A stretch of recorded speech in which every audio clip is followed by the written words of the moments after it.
All right. Welcome to the first episode of the Talkin Ball Podcast. This is a very momentous occasion, I would say. When did we come up with this idea? I think it was like last week. I made a joke like on Instagram. We were telling each other about the Giants game, and you were like, Right. I was like, oh man, we talk about baseball so much. Maybe we should podcast it. Yeah.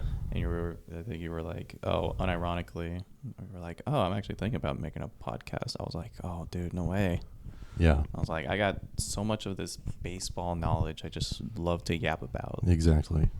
And the fact that it's, end of the regular season for Major League Baseball, start of the playoffs.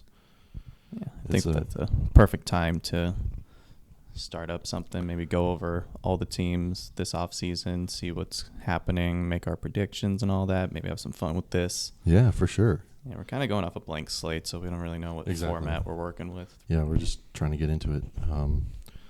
Well, for starters, maybe we should probably introduce ourselves. Yeah, so I'm Will. Compared to this dude over next to me, have not played as much baseball, but definitely did have my fair share of playing baseball when I was a kid, and had the ups and downs. Only had one career Little League home run, which was actually in fall ball, in the scrimmage league where the games didn't count, but still it was fun. I mean, a home run's a home run. A home run is a home run. It still counts. That's very true. So my name is Kyle. I still play baseball up to this day. I've been playing since I was 5 years old. Like Will said, I do probably have a lot of random baseball knowledge, but unfortunately, I do not have a Little League home run, let alone a single home run, even in men's league play. You do have a walk-off against my team. I do have a walk-off. When you were on the Red Sox, and I think you were on the Reds. I think you were the on Reds. That was the championship year that we made it to the championship game. Oh yeah. Yeah. That was hard. I remember I was playing out in right field, I think, and you hit the game-winning single out in the center, and I was just like, oh, geez. Yeah, I think I was the one who scored. I don't think I got the hit. I thought you did get the hit. No, I was on third. I was the winning run. I don't think I was the winning batter. Still. But I was a part of it. It was painful. Yeah. I think I remember someone hit a foul ball and broke their teeth. I remember your dad went out and helped somebody. Yep. Your dad's a dentist. I was like, you know what? That's the perfect opponent to shatter your teeth. That was something else. That was very interesting. Well, we were just a couple of people who love baseball. I think, always trying to see if there's anything new with our local team, the San Francisco Giants.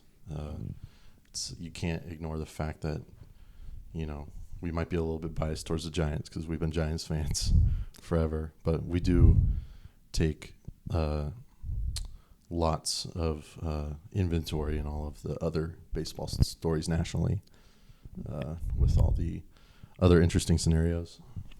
Yeah, I always have all those random Instagram accounts that keeps up with baseball. Yeah.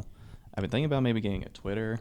We're starting this, getting all the Jeff Passan and Ken Rosenthal updates. Yep. I saw yesterday on Instagram that Pete Alonso, not even an right hour after the end of the game. Not even an hour after they got eliminated, he opted out. out. Yeah, I'm opting out. I mean, why wouldn't you? Right. He's going to make so much money. I don't know where he's going to end up. I'm wondering if he's going to become a Yankee of all things, because they're going to need a first baseman. Because I don't think rid of Goldschmidt. Yeah, but Goldschmidt might retire. That's true. There's a bunch of players this year that are considering retirement. Our Giants' very own Wilmer Flores. His contract's over. He might not be able to get another job, so he might just retire in San Francisco. Mm-hmm. Paul Goldschmidt's, I believe, almost 38 now. Yeah. And Nolan Arenado too. He looked like he has 1 foot out the door pretty much. Right. At this rate. I don't know if it's just because his situation in St. Louis, or he's just kind of checked out. He made his money. He's good to go. Yeah. He's pretty much a pretty set Hall of Famer, if you ask me. best defensive third baseman of our generation. Probably. It was 10 gold gloves, 4 platinum gloves, something like that. Yeah.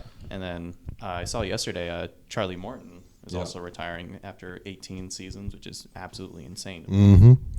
Won a World Series, I believe, with Houston Houston. Atlanta. Yeah, in Atlanta, yeah. Oh, I thought for a second he was on the Cubs in 2016, but that was Schwarber. And Kyle Hendricks. And Kyle Hendricks also retiring. That's right, Kyle Hendricks. Yeah. And then the obvious one, Clayton Kershaw. Yeah. Yeah, thank God. As a Giants fan, great career, but thank God he is gone. Yeah, he was a torture when it came to pitching against the Giants. Of those old school Madison Bumgarner, Clayton Kershaw matchups. Yeah, and they ended up becoming like best friends, pretty much. Did they? Yeah, they became like besties after they became like all-stars together. That's pretty funny.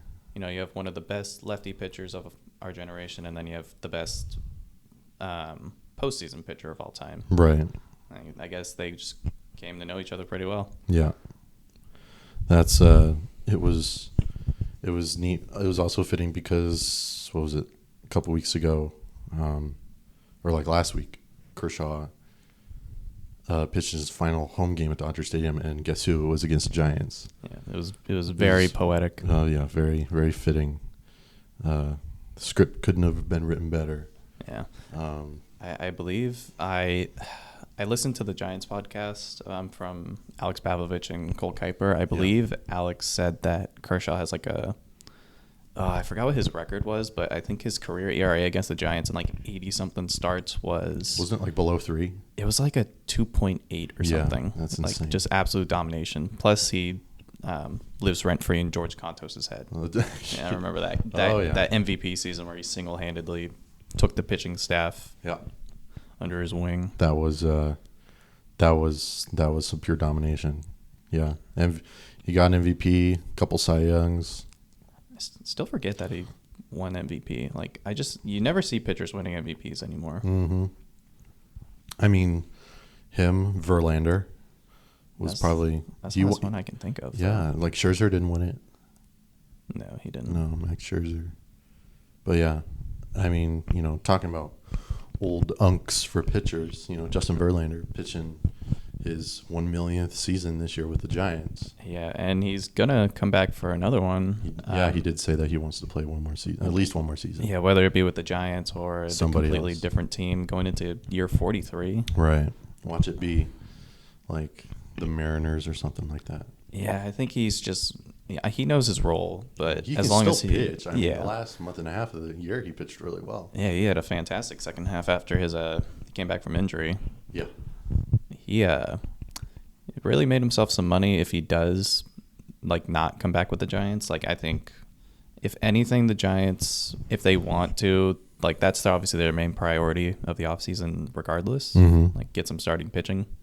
And if you want to keep Verlander, I'd say go ahead. Just make him like the 5-starter and then find a pair of starters, whether it be like Wisenhunt, McDonald, or Seymour, just like slot at least 2 of those guys in behind Webb and Ray. Yeah, the Giants are getting themselves into a pretty interesting predicament in terms of their pitching because of the fact that they have all these young guys.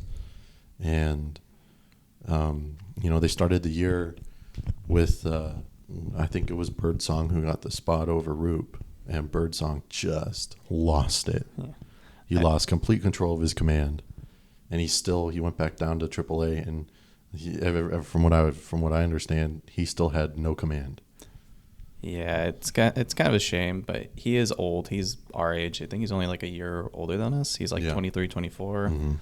I believe Roop actually made the starting roster. It was Harrison that actually didn't make it. Oh, right, Harrison. Yeah. Kyle Harrison didn't make the opening day roster. Poor Kyle Harrison. Yeah, you forgot about that dude. I kind of felt bad for him, but it looks like either he's going to be part of the Red Sox plan next season or I don't know what they're going to do with him. They might cut their losses.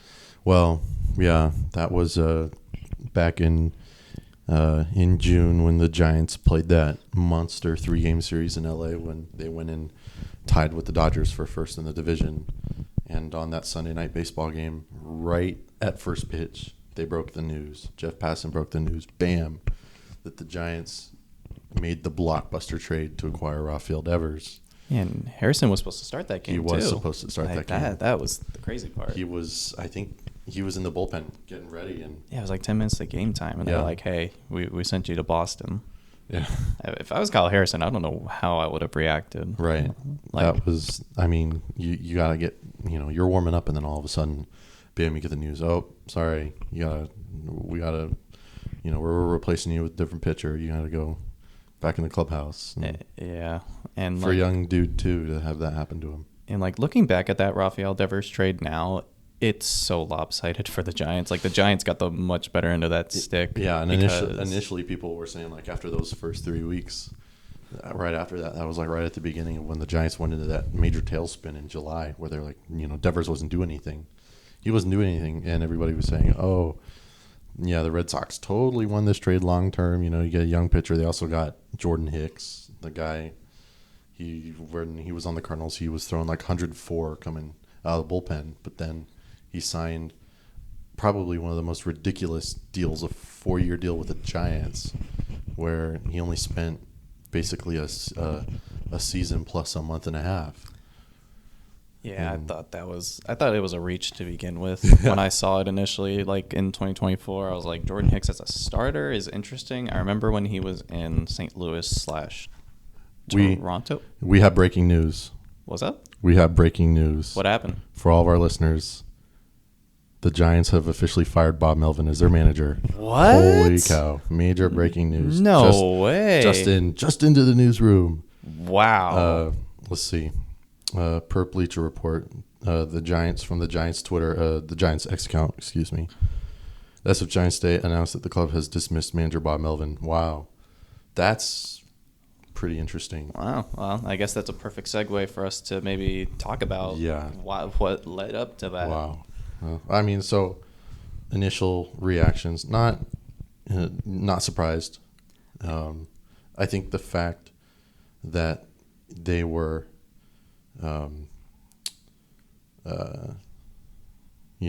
they were tied with the Dodgers for first place in June. They were off to one of the best starts in their club's history.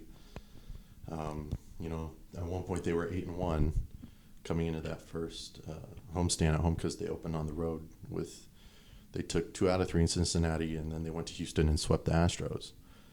And better times. Dude, I know, that was so long ago. At Talkin Park.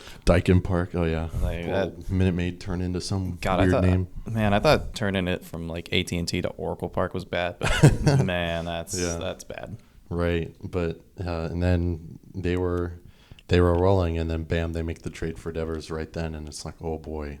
Yeah, Posey. They're going out and making this gutsy move. Yeah, Posey's not one to sit on his laurels. Like, he has been on winning championship teams. He's been in 3 World Series teams that have been somewhat different. Like, if you 2010, it was just a bunch of like cast-offs and castaways, minus like the young pitching.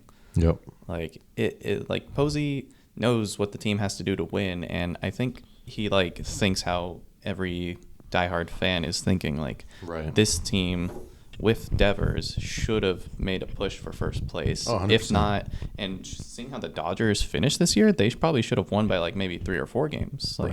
Because the Dodgers probably have the weakest division title in the last decade of their dominance. 12 of the last 13 years, with the one exception being the 107 win Giants team, which I still am a firm believer that everything went right for the Giants that year. Yeah, that year to win the division by 1 game on the last day of the season, and it took them 107 wins to do it. That was like a fever dream season. Yeah, it didn't make sense. It was unreal. Brandon Belt would have had 30 home runs if he didn't get hurt. Yeah, Willie Adames got there though. He was batting leadoff on Sunday. That was impressive. First pitch. I know, that was like, he got Willie Adames became the first Giant in a full season, start to finish, to hit at least 30 home runs since Barry Bonds in 2004. Yeah, and Devers does not count. No, he hit, I believe, 18. 18 or 19, because he hit another one yesterday. Yeah, finished with 34, 35. I believe it was 35, 110 RBIs. Yeah, 110 RBIs. Like, if we can get that consistently. And he had 115, 120 walks too. Yeah, if we can get that consistently, he's going to be here for the next, I think, 7 or 8 years. 8 years, yeah. The Giants took on all of Devers' contract from the Red Sox that he signed a couple years ago. But, back to this whole Bob Melvin thing, people were raising thoughts a while ago, okay, so who's gonna replace Bob Melvin? People, were thinking, and then all of a sudden they were looking into the situation with the Texas Rangers, where one of the best managers of this era of baseball, Bruce Bochy, coming off a World Series win a couple of years ago with the Texas Rangers. Texas Rangers had I would say probably a subpar year this year. They kind of made it interesting at one point. I think they were making a run for the wild card, but they have shown no inclination whatsoever to bring back Bruce Bochy because his contract is up. So yeah, it's an interesting situation there, but yeah. I believe Bochy and their general manager Chris Young, they're very close with each other, and Bochy lives in Texas. I believe some of his kids might as well. So he that's where he went off and retired and stuff. So I'm assuming either he's going to hang it up again or the Rangers might bring him back. Interesting. I get why the Giants are like, oh yeah, bring back Bochy because it's Posey, it's written in the stars. But honestly, what we've seen out of Melvin is kind of what I feel like we'd see in Bochy a little bit too. You think so? The whole, I do believe we're shifting into a new form of new age analytic stuff in management. Not even the managers make their lineups anymore. It's all either the general managers. I remember when Zaidi was on the Giants, he made the lineups with Gabe Kapler. Yeah. And look how that ended up. The computer spat him out. Yeah. And with Bruce Bochy and Bob Melvin both getting up there in age, their tactics kind of just run thin in terms of effectiveness. Yeah. I definitely believe that if the Giants do want to bring Bochy back, it'd have to be for a decent bit of money. Right. Because I don't know who else you're going to replace him with. Obviously, he's the front runner because, champion manager. Yeah. But that's just more of a fan service pick, if you ask me. Here, I have the, it looks like this is the press release from the Giants. Buster Posey said, after meeting with ownership, I met with Bob today to inform him of my decision, said Giants President of Baseball Operations, Buster Posey. On behalf of the organization, I want to express my appreciation for Bob and his dedication, professionalism, and class. I wish him all the best. Then he went on to say, after careful evaluation, we determined that making a change in leadership was in the best interest of the team. The last couple of months have been both disappointing and frustrating for all of us, and we did not perform up to our standards. We now turn our focus to identifying a new leader to guide us forward. And then an interesting little tidbit of information that Bomel went 161 and 163 in his 2 years as Giants manager. So I think that's all you need to hear. Yeah. He was a mediocre manager. Yeah. Talk about the ever so present gravitational pull of 500. Yeah. Let alone this year with his tenure. He was a Zaidi hire, so it might have just been, it's a whole lingering Zaidi issue. Especially with the offseason coming up, I think Posey is going to officially clean house with everything Zaidi left behind. The prospects, the staff, everything. They got to trade Luciano. Yeah, Luciano and Matos's days are most likely numbered. Right. They're going to be traded to teams where they can actually get some playing time because they're still young. They just don't fit in the Giants' scheme. Yeah, that was the situation with Joey Bart last year. Drew Gilbert has shown that he will obviously be either the starting right fielder or it will be Joao Encarnacion. I don't think Encarnacion has a clear spot on this roster personally. Yeah, I mean, I don't either, but they really like him for some reason. They do, and he can nuke the ball, especially against left-handers. But he's been hurt his whole time with the Giants. He missed half of the year this year. Yeah, just even a little more than half the year. But all comes down to who they bring in as a manager. Exactly. I know you've told me, and I think my family has also told me, but people are saying people like Nick Hundley might be a candidate. Nick Hundley, yeah. I just saw him Friday night. It was the Giants' last Orange Friday game, and every year on their last Friday home game, they do the Willie Mack Award, which is the ultimate team teammate award for the Giants, and Nick Hundley won it in 2017, I believe. Was it 2017? 2017 or 2018, I don't remember. But he was there Friday night with all the other past winners, and Adames, really not really a surprise. He won the Willie Mack Award this year, and his first at bat hit a 2-run homer, which was pretty awesome. Yeah, I think it was definitely. I was in front of his parents too. In front of his parents, yeah. His parents flew out to go see him. Pitch. Yeah, that was pretty neat. Yeah. But Nick Hundley, one of those former catchers. We've seen it with obviously Bruce Bochy, he was former catcher. Yeah. Stephen Vogt with the Guardians. See, my way of thinking is like, I'm gonna go to the NFL real quick. Yeah. Like when the Rams head coach Sean McVay was hired. Yeah. He's young. He's quote unquote inexperienced as a head coach, being younger than some of his players. Like, he literally turned around a Rams franchise in one day. Mm-hmm. And everyone in the NFL has kind of tried to replicate that kind of success. Right. I feel like if the Giants try to chase trends, it could blow up in their face. Like, you can also think about a lot of the managers that were fired this season.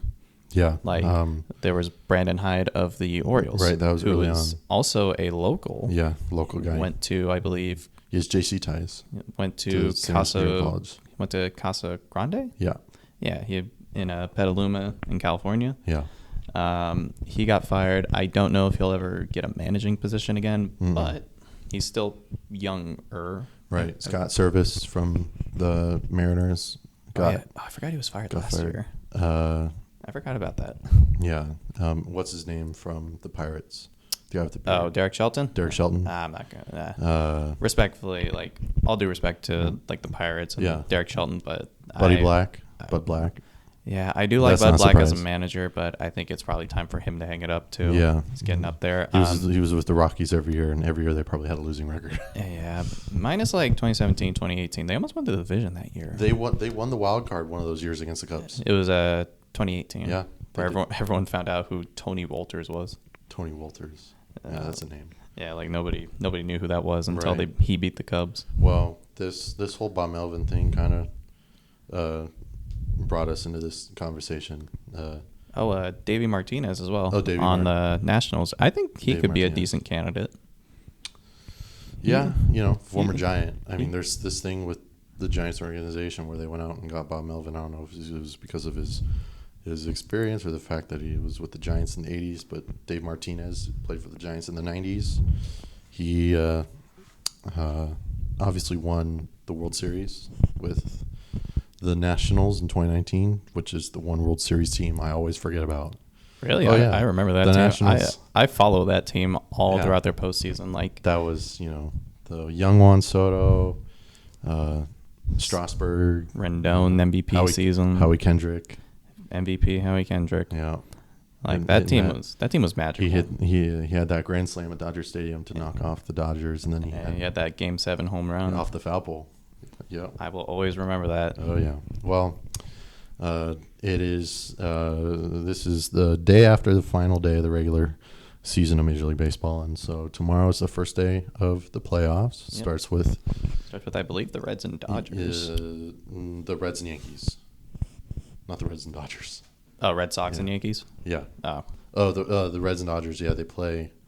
Everyone plays tomorrow, Everyone plays tomorrow, yeah. But they all start tomorrow. I guess that would make sense. East Coast starts first. Yeah. Yesterday, the lowly Mets, after their 3.5 month tailspin to the very bottom, officially got eliminated.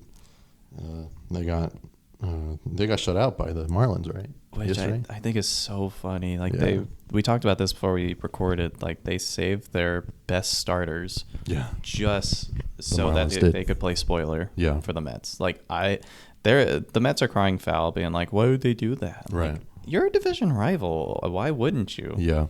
Like, if you can play spoiler to one of your rivals, like if the Giants were in that situation, they were playing like the Padres or something, and they were a game out of a wild card. 100%, I would do Ray, Webb, Verlander that weekend on like 2 days rest.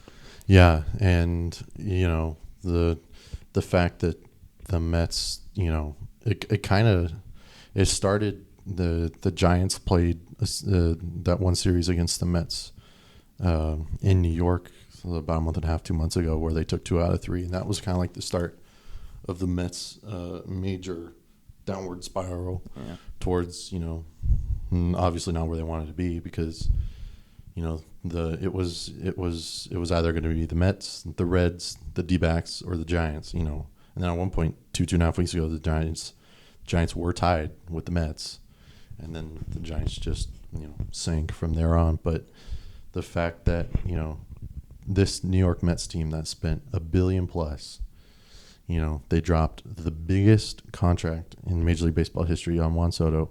You can't say he had a bad year. He hit over 30 home runs. He had a MVP caliber season, if you ask me. And just the fact that it ended in the way it did is definitely for all those poor Mets fans waking up this morning can't feel that good. Yeah, well, a part of me is also cackling in cynicism a little bit. Right. Like, I do like the Mets with their spending. It's just really unfortunate to see some of these players. They do have likable characters. Like, I love Pete Alonso. I've loved him since he came into the league. Yeah. Francisco Lindor. Like, how can you hate that guy? Right.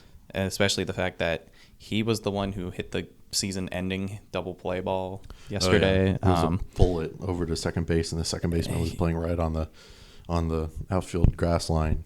Yeah, it's just like, it was kind of a fitting end to the Mets season. I'm a little like hot and cold now thinking about it, but I was laughing initially yesterday just because this is very Mets. Oh yeah, just this collapse. I watched a video on YouTube yesterday saying it was literally titled "Cancel the Mets." Cancel the Mets. And they hadn't.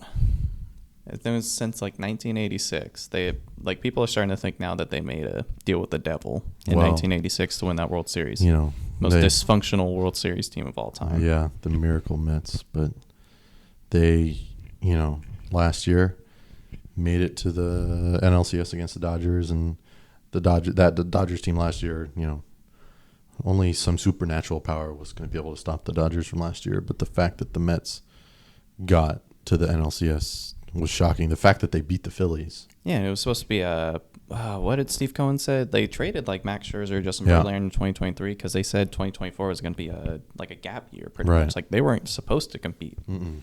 And look where it landed them. Yeah. And you can go get Juan Soto because you have a ton of money. And this is why I like Steve Cohen. He will spend money. MLB needs more owners that spend more money more often. Exactly. You need to get your Bob Nuttings, your Monfort family, your Polads out of the league. Yeah. Steve Cohen's. We need more Steve Cohen's in baseball. Spending money. I believe he's under the impression of spending money to make more money. Those jersey sales, that revenue you get from fans showing up. Fans were showing up still, even through their massive skid in the second half. Yeah. Well, that definitely, the whole Mets situation is definitely very interesting. Well, I don't even know. Let's see. What do you do in the offseason if you're the Mets? Do you obviously have to fix the bullpen now because a lot of those bullpen arms are free agents. I believe Edwin Diaz can opt out of his contract. Tyler Rogers is a free agent now. Tyler Rogers is a free agent. Everyone's saying he's going to go back to the Giants, which I don't know. I would not be against, but he's also turning 35 next year, and I don't know if an aging piece of the bullpen is going to be as effective. He went to New York and he had good moments, so he also did not have good moments either. Yeah, he single-handedly. Well, I don't know if it was his fault indirectly, but he gave up the 4 runs that the Marlins scored on Sunday. Right. Well, I'm looking at the matchups for the first day of the wild card games tomorrow, and obviously there's of the 4 games that are being played tomorrow, the one game that has both of their starters set is the Red Sox and the Yankees. You got Garrett Crochet, major league leader in strikeouts, against Max Fried. Oh, that should be a barn burner. Yeah, I believe 2 lefties. Yeah, the matchup everyone's going to be looking for in that one is Crochet versus Judge for sure. Mm-hmm. I believe. I think Judge has ownage on him. He has. I remember there was a game in July. Garrett Crochet was 1 out away from a complete game shutout, and then Judge tied the game. He hit a on nuke over the monster in Boston. So that'll be an interesting matchup. Fried, I believe, led. He led the league in wins. I know that. I don't think he led actually Crochet led the league in strikeouts. Yeah. Which I was kind of impressed. Crochet just came out of nowhere to become a very dominant starter after being a reliever for the White Sox. And, coming back a little locally, Logan Webb finished third in Major League Baseball. He finished first in the National League with strikeouts. Yeah, I'm surprised he beat Paul Skeens. And Christopher Sanchez was a pleasant surprise. Jesus Luzardo. Yeah, Jesus Luzardo kind of fell off a cliff in the second half. A little bit. But definitely going to be some very interesting matchups for these first few wildcard games. And then obviously you have this crazy, I don't know, I wouldn't call it a Cinderella run because they're a good team with the Mariners. The fact that they shocked the Astros. Will this be the year they become champions, let alone just make a World Series appearance? They're the only team in the MLB to never make a World Series.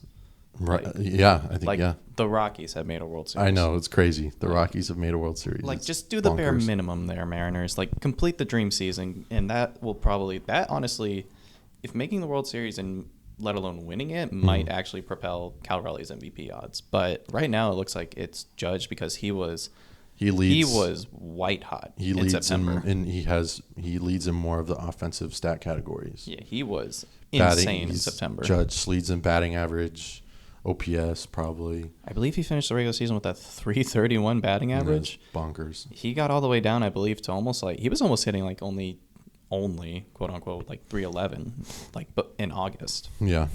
He came alive when the team needed him. But I think the fact that Cal Raleigh, a catcher no less, a switch hitting catcher no less, that he hit 60 homers. That is something we will probably never see again. Yeah, maybe next year he'll have 30 or 40, but there's no way he's going to get even close to 60, I don't think, next year. On top of that, he has platinum glove defense. The defense obviously took a dip. Obviously, he sacrificed that for a lot of power. Mm-hmm. But, if you can take people are always complaining about batting average, but if I can I'll take a 240 hitter who hits 60 home runs with over 100 RBIs. Right. I'll take that any day of the week. Yeah. Especially on the Giants, where it is also not a hitter-friendly ballpark. Mm. And it's also more impressive knowing that Cal Raleigh did this in Seattle, of all places. Yeah. Seattle is known to be the worst home run hitting ballpark. Worse than Oracle Park? Worse than Oracle Park. Really? Yep. Oh. Well, it's another one of those water ballparks on a body of water, but right there in Seattle. But yeah. What else do we got in terms of postseason matchups? Well, the only ones that are, the only one that is all set for tomorrow is Crochet and Fried. Well, we got Detroit versus Cleveland. Yeah, I believe Scooble's going for Detroit. Cleveland doesn't have their pitcher yet. You think Scooble's already set for game one? Yeah. I think for game one, who pitched on Sunday for them? I don't think it was Tanner Bybee. I think he pitched on Saturday. I was thinking Tanner Bybee. I think it might be Gavin Williams game one. He might be pitching on 4 days rest though, so I don't know if they want to do that just in case. They might save him for game two if it's a do or die situation. Yeah, maybe. And then throw Tanner Bybee game three. So I don't watch enough of Guardians baseball, so I don't know their full rotation right now. They went through a lot of turnover. And then Padres and Cubs. You got Nick Pivetta going for San Diego. Pivetta, their de facto ace this year. Yeah, Chicago. It's not official, but it's really unfortunate because Cade Horton went on the IL. Oh, that's right. The potential rookie of the year. Mm-hmm. He's going to be out for the playoffs if they even make it far. Mm-hmm. So you have to either start Imanaga now, who's had a kind of a down second half. Right. Or, actually, I don't know the rest of the Cubs starters. Yeah. Imanaga's the only one that I'm familiar with. And then...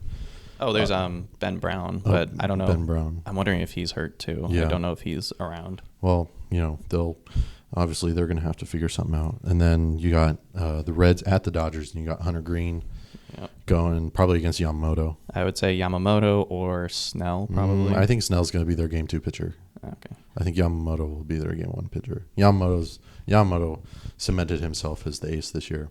Oh, 100%. Yeah. And Sasaki's also back for them, but he's in the bullpen. He's going to be a closer. Dave Roberts said Sasaki's going to be a closer. That's going to be interesting. I don't know if you'd pay that much money for a closer, looking at it long term. Right. How much did they pay him again? Like 100 and no more than that, like 250. Something like that. You don't pay a pitcher that much money to just be a closer. I'm sorry. I'm assuming he'll work his way back into the rotation next season. Probably. Or else. Yeah, he missed a good chunk of this year. Yes, he did. I mean, the Giants fan to me is kind of happy about that. Well, he's got a disgusting splitter. Yeah, a lot of those Japanese pitchers, they have lots of those good off-speed pitches, the splits, the Kodai Senga forkball with the Mets. Oh, he also went down with injury. He was also out, or no, they demoted him. Yeah. In the middle of their slump, so that was confusing. Yeah. Just a whole disaster there in New York. Yeah. And then for the Dodgers, we didn't even think about it. Ohtani's pitching too. Oh, that's right. Of course. They could probably pitch him game 1, game 2. Shohei Ohtani, the guy who's on track probably to be one of if not the best international player ever. You know, he's pitcher. Yeah. You know, he throws the ball a little bit. Yeah, I'm wondering if they give him the ball for game 1 or game 2. Just depends how the Reds come out. If the Reds bats can actually crack Dodgers pitching, then they'll have a chance. I don't trust the Reds bats to beat the Dodgers pitching though. Like, they've had good stories this season. Like Ellie De La Cruz came out to finally be a consistent, really good MLB hitter. Right. The defense definitely still needs work, and obviously he's a base stealer, so you don't have to worry about that. He'll probably take off regardless, get himself in scoring position. It's just that middle part of the lineup that you have to rely on. Yeah. Like, they made a midseason acquisition for Miguel Andujar from the Athletics, and that seemed to work out okay for them. Yeah. But he was a big run producer, I believe, for the A's when he was traded. Mm-hmm. Again, I don't watch Reds baseball much, but I believe he's been a pretty good contributor so far. Yeah. And players like Austin Hayes, Will Benson, Spencer Steer, I believe. Do they have that? Do they still have that Encarnacion Strand guy? They do, I believe, but I don't know if he's healthy enough. He's had a nightmare season from hell this year. I think he has the lowest WAR on the team. Really? Yeah, he's just been hurt, and his defense at first base has not been ideal. They also platoon him from first to third this year. Right. So. Well, you never know with, even if it's the Reds, even if it's anybody going against the Dodgers in a wild card series, looking at a couple years ago when, you had the lowly Diamondbacks who they swept they won all 3 games against the Dodgers in the NLDS.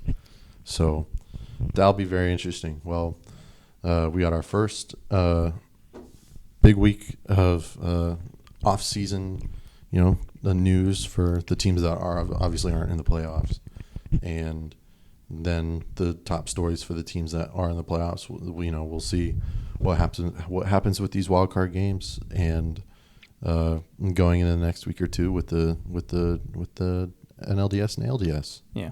So, and before we sign off, I want predictions.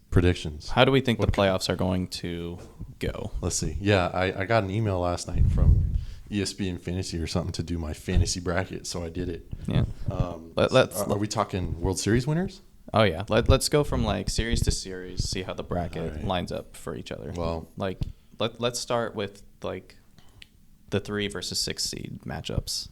The 3 versus 6 seed. Well, let me pull up the bracket here. Yeah. It'll be easier to look. Yeah, so first series, we'll start with, I guess, the first game, which I believe is Detroit versus Cleveland. Mm-hmm. Here we go. So let's see. That's 6v3. I like Cleveland to go in that one. And then you got Boston versus New York, 5 versus 4. I got the Yankees going in that one. Yeah, that's a real toss-up.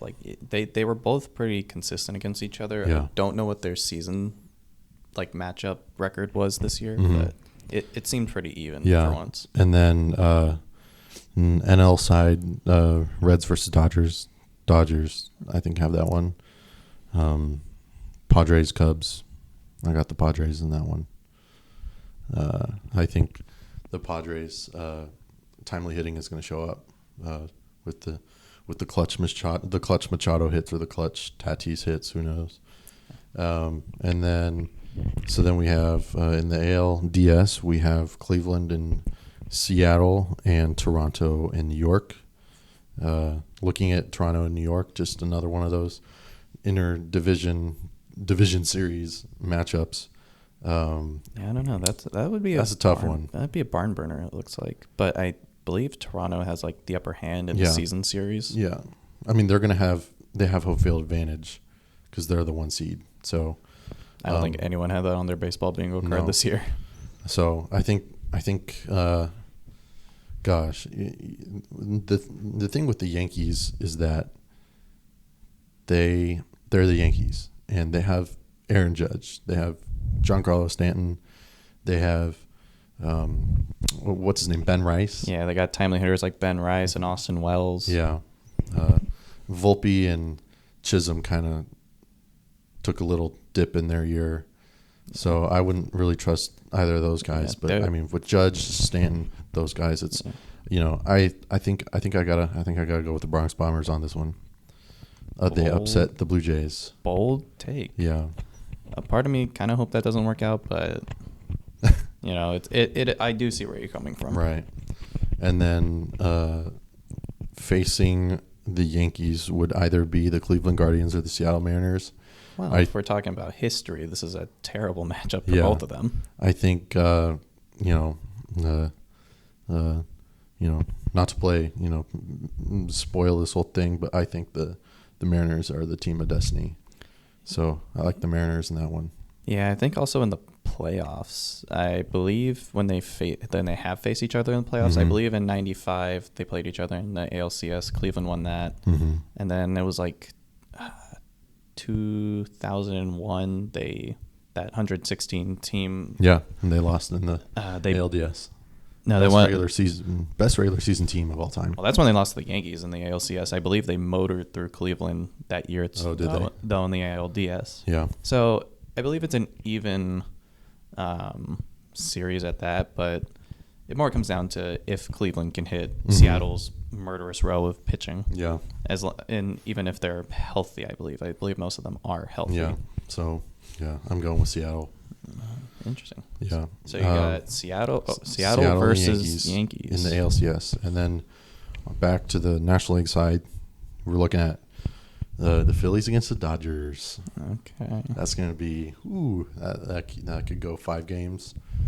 I'm gonna try to be as unbiased as I possibly can. Being a Giants fan, I just think that the Phillies are going to put more of a dent in any of those games offensively than the Dodgers are, even though the Dodgers have Ohtani and Freeman and Betts.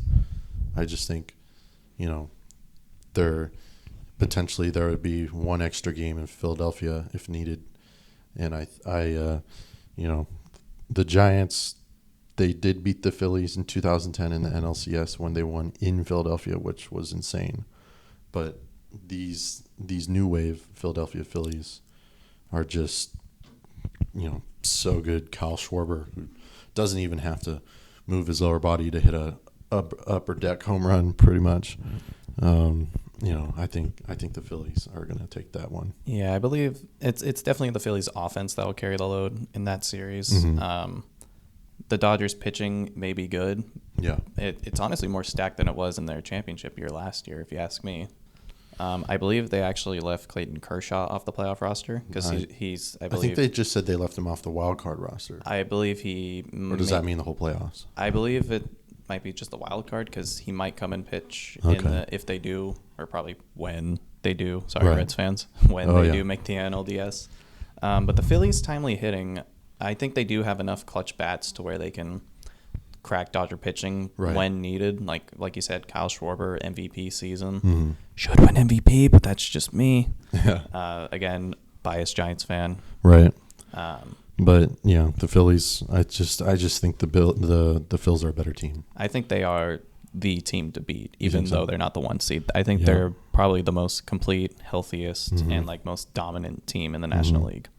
And then going up against the Phillies would either be the Brewers or the Padres. I think that's a no-brainer. Yeah, I think the versus Padres. I think the Brewers will probably leg that one out. Yeah, there's a lot of internal like players that have played for each other on that team. Like, they made a trade earlier this season. They got Andrew Vaughn, local kid, who was he was the best player in college baseball a number of years ago. Won the Golden Spikes, which is the Heisman equivalent for college baseball.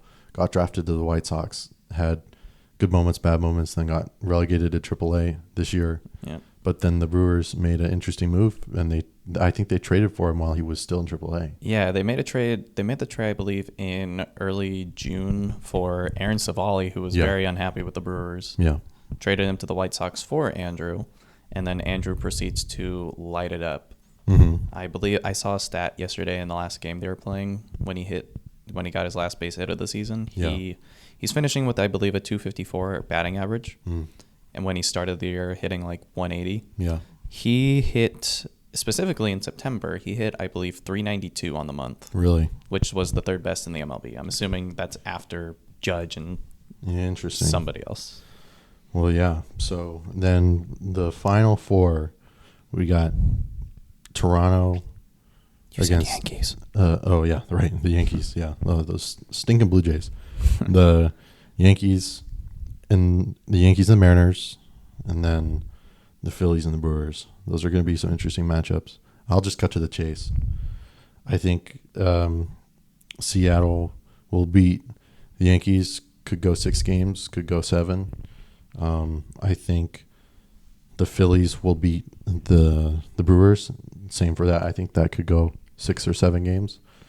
And then the Fall Classic, you got the Mariners and the Phillies. I am going to go out on a whim and say that, like I said just a little bit earlier, I think this Mariners team is destined to do something this October. So could go 7 games, might go 7 games. That might be the only way the Mariners get it done. But I think Seattle finally gets a World Series championship. Interesting. So you have the Mariners winning it all. Mm-hmm. That's a very interesting bracket. I probably would have made something similar to that. I'll make mine quick. I believe Detroit versus Cleveland. I definitely do think what you think. Cleveland has all the momentum in the world right now, especially since they took 2 out of 3 from Detroit last week to take over first place. Detroit is sputtering, and they have absolutely no momentum on their side. Besides Skubal. They had a major collapse. Besides Skubal, and I'm pretty sure Cleveland is the number 1 team that has Skubal's number now. They have ownage, especially in the playoffs. Mm-hmm. Tigers fans don't need to be reminded about Lane Thomas. Oh, yeah. So I believe Cleveland easily handles Detroit in 2 games. Moving on against the Mariners. And then Boston versus New York. I still can't figure out who's going to win that one because they're just so evenly matched this year. Right. They faced each other in the playoffs a handful of times within the last 10 years. Yeah. Boston's young bats are going to have to come alive against all-star pitching. Cedon Rafaela. Yeah. Rafaela, Anthony. I don't think Marcelo Meyer is going to be back in time. Mm-hmm. I think he's out. Wilyer Abreu. They all have to come alive. Mm-hmm. Bregman. And especially in New York. Alex Bregman. Yeah. Oh, yeah. Alex Bregman. Yep. Trevor Story. They're all going to have to show that veteran poise against veteran pitching as well. Yep. I think they might have an advantage because there's still no Garrett Cole until next season. Yeah. So they might be able to crack that rotation in 3 games. Mm-hmm. It's just up to the Boston pitching as well to figure it out. But they've been solid for the last month of September. Yeah. After experiencing a borderline disaster in June. Yeah. Or that was like June or July, their bullpen and their rotation was falling apart. Mm-hmm. But yeah, I think the Yankees' timely hitting might outdo them in the end. The pitching just doesn't have enough to keep up with the Yankees. So I'm going Yankees as well. Yep. And then the National League, Reds versus Dodgers. Sorry again, Reds fans, but I don't think you have any shot at beating the Dodgers pitching, let alone their bullpen made out of scrap metal. Yeah. It's just super dominant. It's the Dodgers. They got Ohtani, they got Freeman, they got Betts, who's finally heating up again. Mm-hmm. Max Muncy's had a really solid year. You just can't beat the Dodgers hitting unless you clone Hunter Green like 3 more times. Right. Like Hunter Green could steal a game for you, but other than that, you're pretty much doomed to be a one and done. Yep. And then next series, I believe, was the Padres versus the Cubs in Wrigley. So that'll be a very lively crowd. Mm-hmm. I believe I do have the Cubs actually moving on against the Padres. Yeah. Pavetta's been good, but he's had some really blow-up starts sometimes. I remember the Giants got to him one time, tacked on like 5 runs in 1 inning against him. Yeah, that was a game, I think, in San Diego, right? Yes. Yeah.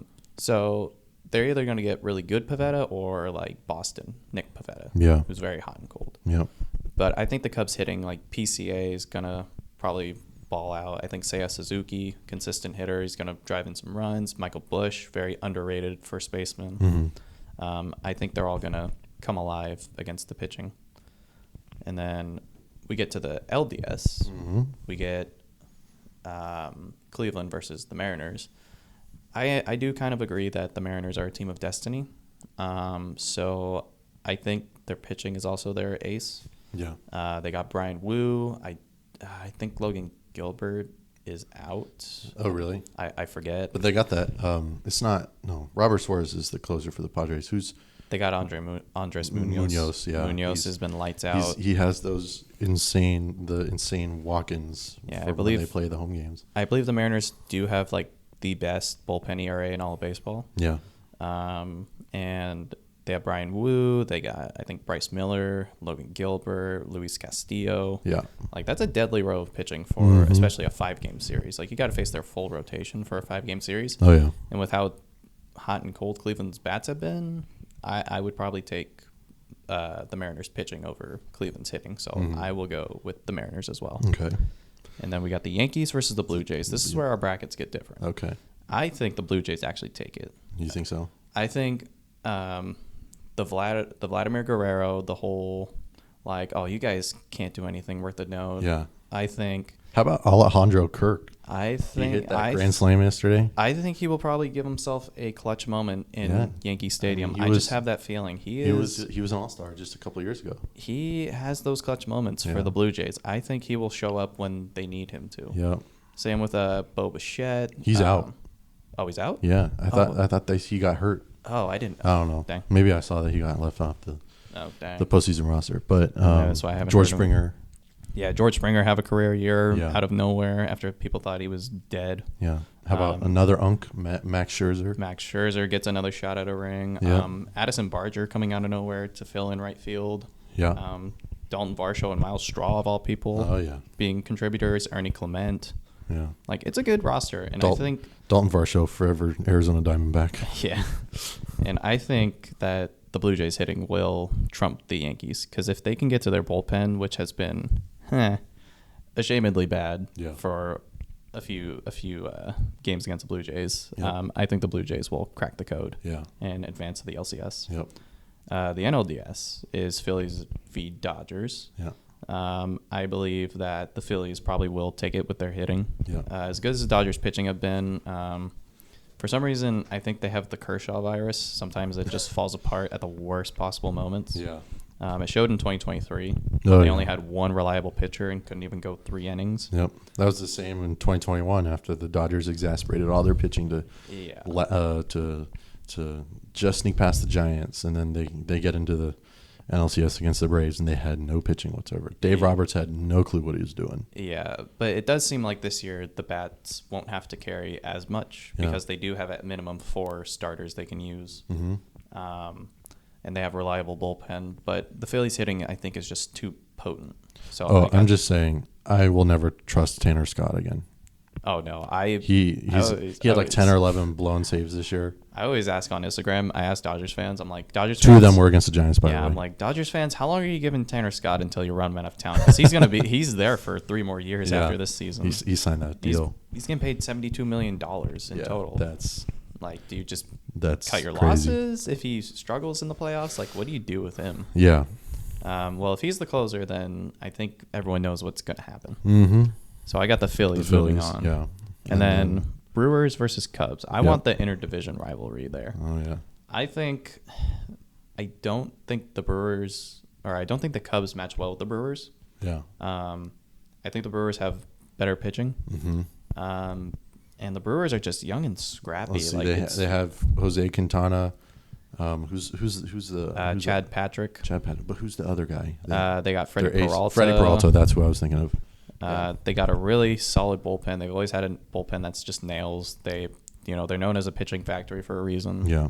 They carry most of the load, and then the hitting, getting Andrew Vaughn was just icing on the cake. Mm-hmm. Like they finally have a good timely hitter. Andrew Vaughn totally got resurrected when he showed up over there in Cheesetown, but yeah, definitely. Yeah, so I probably have the Brewers moving on. Okay, so you've got... I got Seattle and Toronto. Yep, and then Philly and Milwaukee. So it's only one team different so far in our brackets. Yeah. I think Toronto versus Seattle would be interesting. Mm-hmm. I think this is where Vladdy turns it up so? a notch. Yeah. Like, I believe in Vladdy's intensity. I think he will literally single-handedly carry this team. Yeah. Same with Cal Raleigh. Mm-hmm. If he can hit Blue Jays pitching, which consists of like Jose Barrios, Max Scherzer, I believe Bowden Francis, all those guys. It's their bullpen that I think is iffy. Like the Mariners bullpen is way better than the Blue Jays bullpen. The Mariners bullpen they'll come in and handle the situation and shut down. I remember halfway through August, Blue Jays fans were ready to put Jeff Hoffman on a spike. Yeah. They were ready to oust him. And he had 33 saves, but I guess it wasn't a very secure 33 saves. Right. Giants fans can relate to shaky closers. Oh, yeah. I do think that the Mariners hitting might be able to outdo them in the end, especially if Cal Raleigh lifts heaven and earth. So I will also go with Seattle. Okay. And then finally, the NLCS, you have Philly versus Milwaukee. Yeah. That one's going to be interesting. I think I'm actually going to go with Milwaukee on that one. Interesting. I think just the whole pitching with Milwaukee, it's shown in the past that they can take down big lineups. Mm-hmm. I believe I don't know if they swept the Dodgers this year, but I'm pretty sure they went in and dominated the Dodgers this year. They might have. I think now that I think about it, they might have taken every single game against the Dodgers. Yeah, last time I remember they pretty much shut down the Dodgers lineup. So I think their last series against the Dodgers was in LA, and they completely shut them down. Yeah, if they can shut down the best of those lineups, I don't think there's any limit to them shutting down the Phillies lineup either, because it's pretty similar. Mm-hmm. So I have the Brewers versus the Mariners. The Mariners. Two legacies of failure.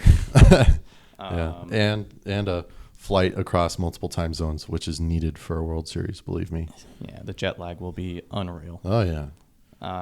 So who you got?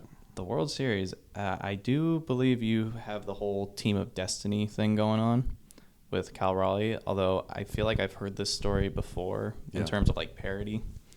Like individual players will try to move heaven and earth to win, being Cal Raleigh, but I just don't think it'll be enough against the Brewers. Yeah. I have the Brewers winning. Okay. I want to say maybe 6 games. I was going to say 5, but I'll be nice and say 6 games. Yeah.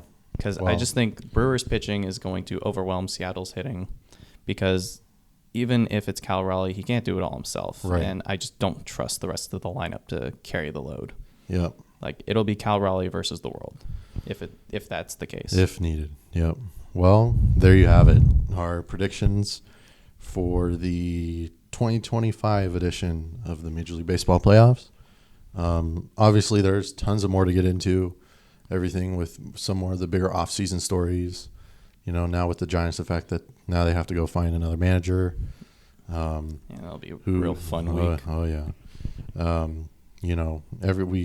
We can go into so much other stuff, whether it be the ABS coming up to the big leagues next year. The potential of this next season probably being the last before some major, roadblock with the MLBPA. Yeah.